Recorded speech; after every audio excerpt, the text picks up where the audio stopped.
ముందు అసలు దేవుడెవరో నీకు తెలియకుండా నువ్వు ఎలా రక్షించబడతావు?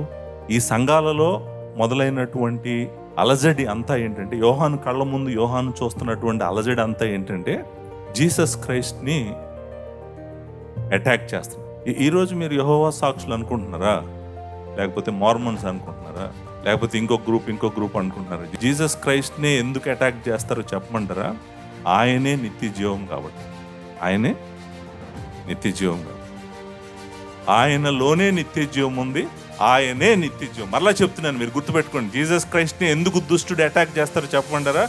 వాడి టార్గెట్ అంతా మీరు కాదు, నేను కాదు. వాడి టార్గెట్ ఎవ్వరు కాదు. వాడి టార్గెట్ ఒకే ఒక వ్యక్తి, అది సిలువ, అది దేవుని కుమారుడు. దేవుని కుమారుడినే వాడు టార్గెట్ చేస్తాడు. ఎందుకంటే ఆయనలోనే నిత్య జీవం ఉంది. ఆయనే నిత్య జీవం. మరలా చెప్తున్నాను, ఈరోజు సాయంత్రం మీరు వస్తే కనుక నేను ఈ గ్రంథంలో నుంచి జీసస్ క్రైస్ట్ ఎవరో చూపించబోతున్నాను.